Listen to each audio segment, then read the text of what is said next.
Hello, this is Robin Bagent, your instructor for business project management. This recording is for online students. I apologize that I wasn't able to record the class session. That was my intention, so that you'd hear exactly what the classroom students heard, but my new video camera and I did not cooperate. I need to do more practice. So I don't want you to fall behind, and I want you to know what's going on. I promised you you'd have a video today, and so here we go. I will be providing an overview of the course and discussing a little bit about project management, the steps involved, and what to expect for the rest of the term. So let's start by looking at this in student view so you don't see all the extra stuff and it's a little more straightforward. When you first log into class, you'll see the primary page. So if I have any messages, I'll add those in. So check it every time you log in, see if there's anything new. It changes at least once a week, sometimes more often. I have a few housekeeping items, so make sure that I have gone over your courses with you. I found that some advisors aren't as familiar with the program as I thought, and they're enrolling students in college algebra and statistics and wellness classes, things that aren't part of the program, and it could affect your financial aid negatively. So let's make sure that we walk through your classes really quick.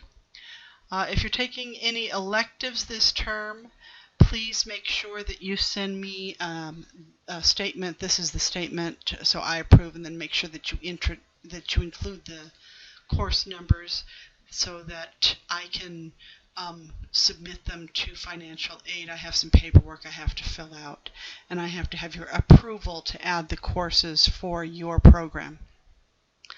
Next item on the list is the business celebration. It's a nice little event we host every year, and this year it's September 5th, 11:30 to 1, just over here in the Harrod Center. It's Thursday afternoon, and there'll be a speaker and prizes, and we feed you lunch. It's just really cool, and I hope you're able to join in. I even give extra credit to students who attend this session. If you're still listed in the majors as a liberal arts and you want to change to the BME program, you need to get that done today, preferably Tuesday, definitely no later than Wednesday, so that financial aid is applied correctly. If you're not listed as being in the BME program, career technical credits may not be applied toward your financial aid, and you may have to pay those out of pocket. It gets complicated, so I want to make sure that you if you're planning to be in the business management program, you take care of that right away. If you're planning to have a different major, that's fine. I just want you to be aware of the possible conflict. If you're interested in doing business visits in the Twin Falls area and maybe the Boise area, sometimes during the terms on Fridays, next week I'm going to post something in the BME program site, so if you're interested you can jump in on the committee, and that way students can plan those trips. I'm staying out of it. It's more along the lines of I'll be the advisor for it, and the students will do the logistics and I'll drive the bus. So if you're interested in that, let me know. Let's see. So that's it for right now as far as the front is concerned. There's a variety of tasks in that to-do list, but I encourage you to go in through modules. That way if there's other pieces that support the learning, because all you would see is the actual assignments themselves. So I encourage you to use modules so that you see everything. First area is your course information. It's open all term, and it's just in what it says. It's general information for the course that you'll need to refer back to throughout the term. How-to videos if you don't know how to do something in Canvas. We'll go over the syllabus in just a minute. Instructor information, a little bit about me. APA formatting, reminder, everything that you do in this class is in APA formatting.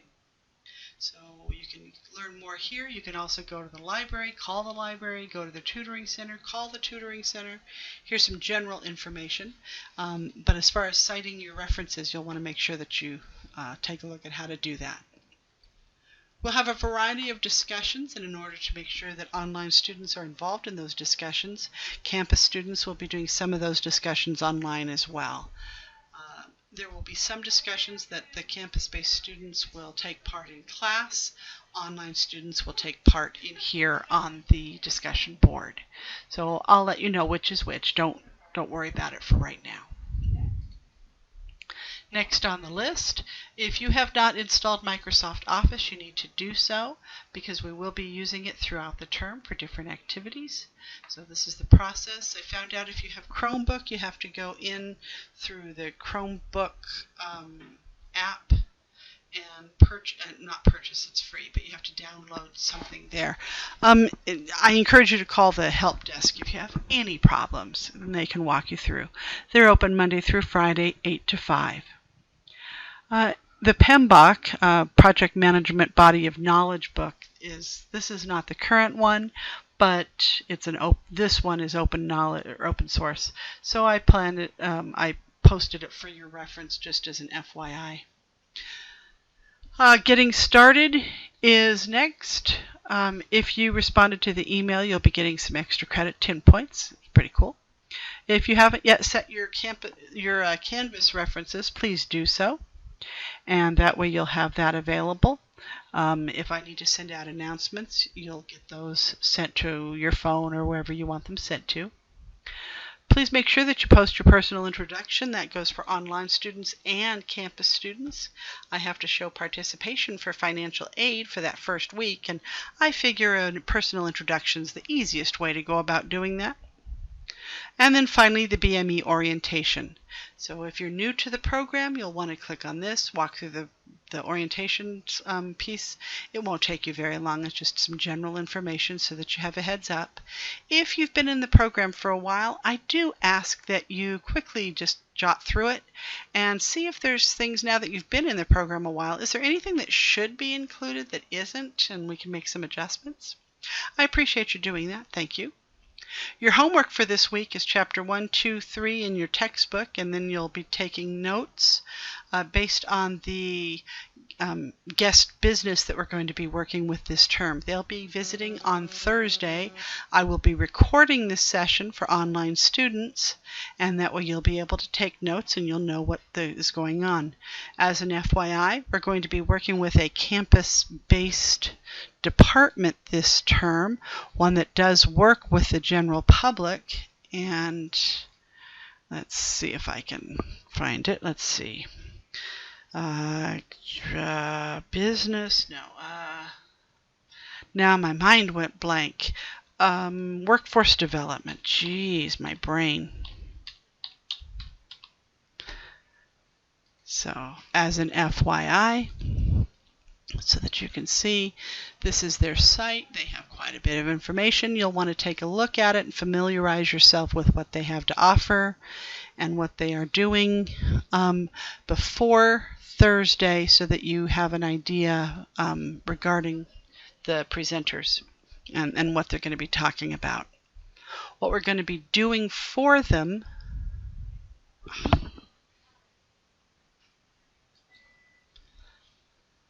the project for this term is with Southern Idaho Tourism.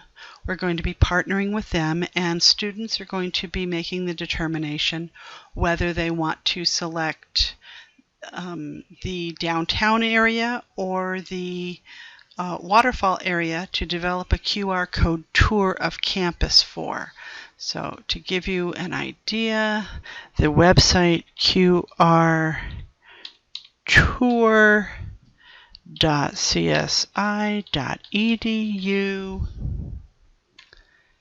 This is where the campus-based tour is, and we're going to be modeling off of this. So take a look at this, and then also take a look at Visit Southern Idaho. Let's see. So their website is visitsouthidaho.com. And we're going to be working with them to develop the QR code tour either of downtown or of the waterfall area. I'm being very excited about this. At the end of the term, students will be giving a presentation, and I'm encouraging the online students to attend that live presentation in class. on that date, so hopefully you'll be able to plan ahead. This will be enough time. It'll be during week 16, that Thursday. So to be specific, let's see, what date will that be? Well, it's probably easier to come back in here and click on syllabus. And oh, we can't do syllabus. I don't have that broken down yet because you guys have to set that up. Leave student view, calendar, and September, October, November. So week 16, you're going to be doing your presentation on the 5th of December. So that would be during class time, so 9:30 a.m. is when it will start, and I encourage you to be able to join us for that. And if you would like, you can also come on week 14, that Thursday, the 21st. We'll be having what's called a project close. You'll learn more about that as the term progresses, and we're going to celebrate with pizza. So you guys will put in a lot of work, and you deserve that. So that's pretty cool. Let's take a look more at the course itself. Back to modules. We finished this area. Let's quickly go over the syllabus. Online students, actually anyone's welcome. Here is the link to the office hour that's online Thursday evenings. I also have campus-based office hours you can call, come in whenever. If those times don't work for you, let me know. We can do something else. This is your textbook. It's about $15 to $30 depending upon where you shop for it. Used is fine. Just make sure that it's this version. It's the 4th edition. Let's see, course outcomes, course topics. You're going to have chapter quizzes, you're going to have team assignments, individual projects. I do count participation as part of your grade, and your final exam is a textbook review. So then the general course information, and you'll actually lay out the course on Monday. Campus-based students will do the initial layout, and then it will be posted for all students to provide input and make any suggested changes they would like. And Tuesday's class, and then on Thursday you'll vote for it and finalize it and be ready to go and keep moving forward. Okay. Of course, as always, if you have questions, please let me know. I know I'm going through this pretty darn quickly. The items that are here are the steps that you walk through for a project. So quickly go over what those are. That way, as you're thinking about the presentation on Thursday, you'll have an opportunity to start dropping things into a starting order in your brain. PDD template, that's a project definition document. It's also known as a project overview or a proposal. It goes by a variety of different names, but project definition document is the formal name. And it's a way for you to make sure that all parties that are directly involved in the program or in the project are on the same page, that they are planning the same end result. For example, if you're doing roofing and you go to the person's house, you're going to quickly jot down how long you expect it to take in general, ballpark. Everything's ballpark. Ballpark pricing. You're not going to spend time measuring down to the last second, the last inch.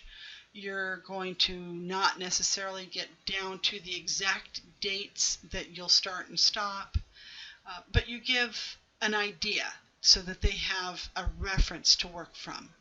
Then they can make their determination. Does that time frame work for us? Does that financial implication work for us? And that's the same thing for the PDD. So you're trying to let the powers that be know what to expect as far as the project is concerned. Then if they sign off, yes, we're ready to go, then you're ready to move forward. And that's what the first document you're going to be working on for the projects.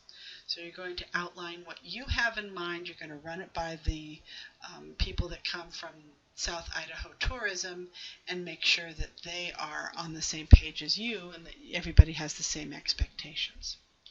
Once that document is signed and approved, you're ready to move forward. And that's with the work breakdown structure. That's just a list of all the different tasks that need to be done. Just brainstorming, come back to it, walk away, come back, add more, and until you get the full picture of what needs to be done. Each project manager goes to their own level of detail regarding the work breakdown structure. So you're going to do more detail here than possibly you might do independently on your own, but that's also so that I can see that you understand the process. Once you have the work breakdown structure in place, you can start grouping tasks together. These group of tasks need to be done before these tasks, or this person can do all of these tasks while they're in this location. So you start looking at how you can be most efficient with your tasks. And then you're ready to do the project schedule, which is to take the group of tasks and give them a starting and stopping date and assign them a person. Or the individual tasks and assign them a person. So however you're going to break it down, you develop that full schedule based on your human resources. It's also based on the products that you may need. If you're doing roofing, you have to order materials, so you may not be able to start absolutely immediately. You have to wait for the materials to arrive, and if they're a specialty product, you may have to wait 2 to 3 weeks or longer, depending upon what it is. So your start date is affected by that delay. Once you have your project schedule in place, then you're ready to put together your project plan. And that is the lowercase b, the lowercase Bible of your project.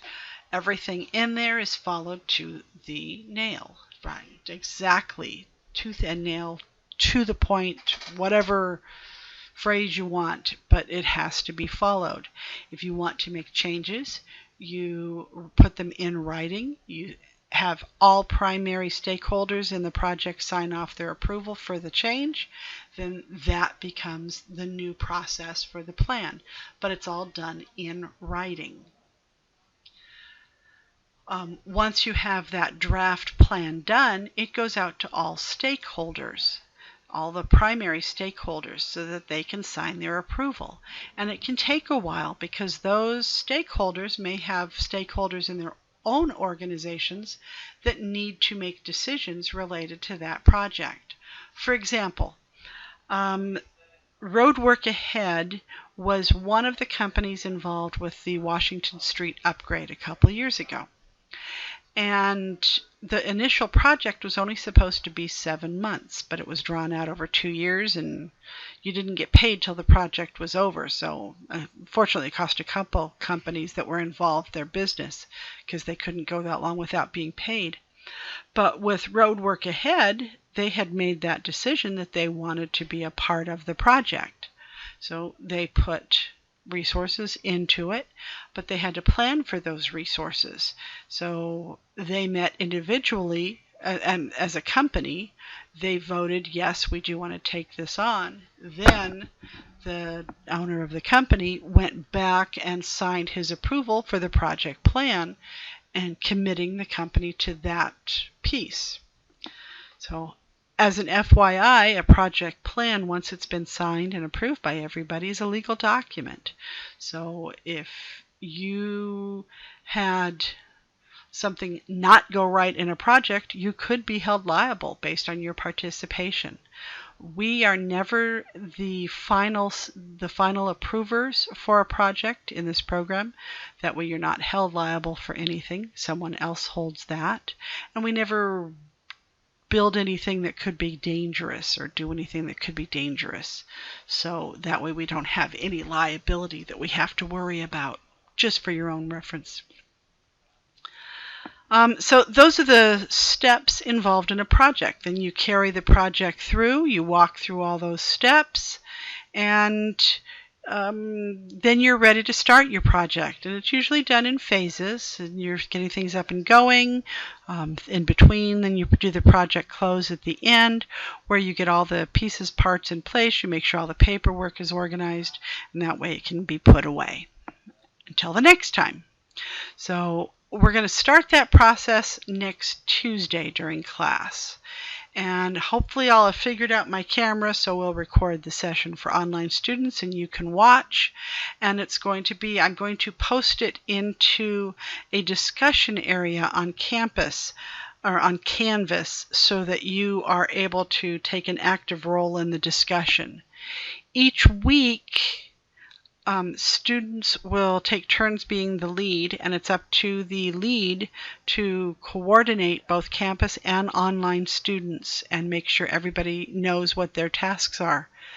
You have the students in the class, both campus and online, as your human resources for this project. So you really need to make sure that you have made good use of those resources.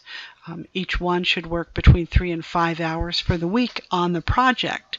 So you need to decide what it is that you want each person to do. And as a team, you have to make the decision how you want to break them up. Do you want, I mean, you're a large group. Do you want to do all things together? Do you want to break people into subgroups? How do you want to categorize them if you do? A lot of decisions will be made next Tuesday during class. And online that Tuesday evening.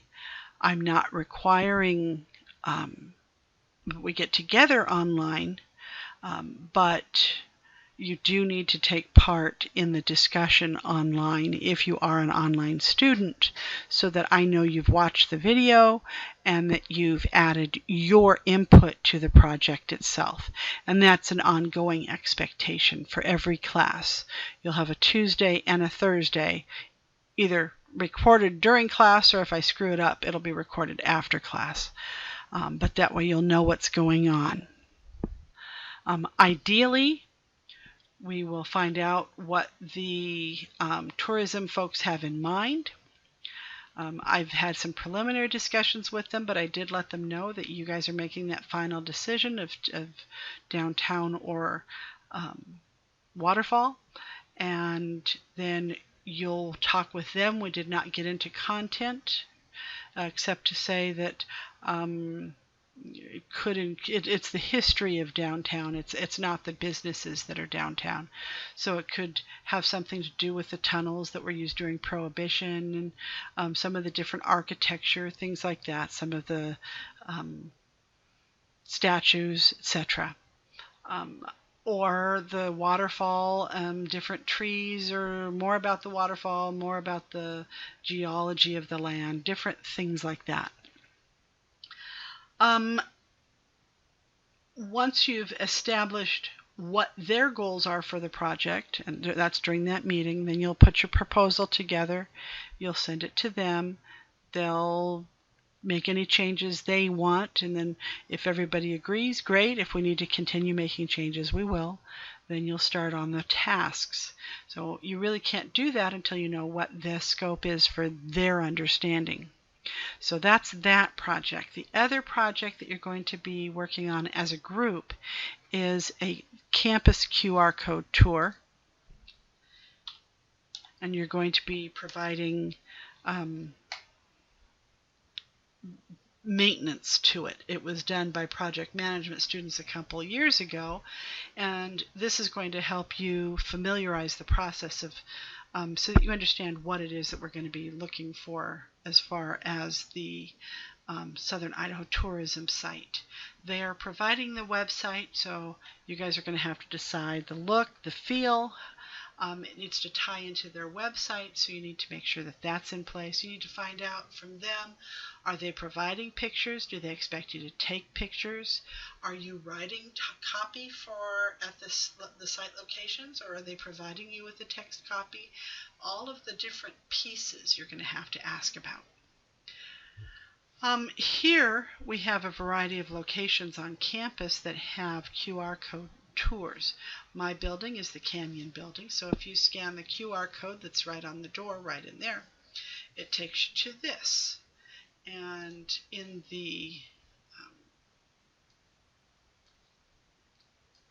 cell phone, if you did it there, it would look more like that. So on there, you click on General Info, and it tells you about the different departments. And as you can see, not all of that information is current, so you'll want to take a look and see what there is. And map information, so you can see the map of the building. It's only good for this term because they're going to remodel the building, but as an FYI, that's where we are now. So I want you to take a look at this and get a feel for it. There's quite a few locations. One of my favorites is the disc golf course. I like that we have one on campus. That's cool. But what we have is a map of the course, so you can see exactly where it goes through the campus. So that's pretty cool. So that is a fairly quick overview of what to expect in the class, where we're going to start. Understand, I expect you to be a little confused and overwhelmed and unsure. FYI, every single project starts like that. Every one. Because you're just getting to that beginning stage of working with others in that forming stage. And it doesn't matter whether the project is a work project, a school project, volunteer project, it's all that same level of overwhelming confusion.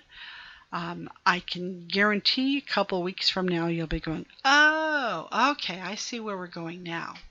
So please hang in there. Understand that it's going to get clearer as we go along. If you have questions, please make sure that you talk to me. As far as homework, we'll quickly go over some of the chapter stuff, but for the most part, that's going to be your own to do. But this is what to expect for the entire term. Reminder, I don't do any homework during Thanksgiving. And let's see, anything else?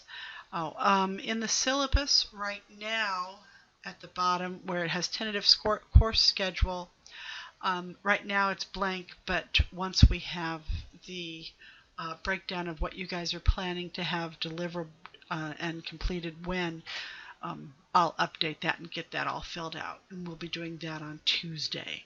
So after daytime and online students have reviewed and made any changes, I'll update that. So you'll have that going forward. So this class, as you can see, is very student-led, student-driven, and the decisions that you make will be yours. Thank you very much. Let me know if you have questions.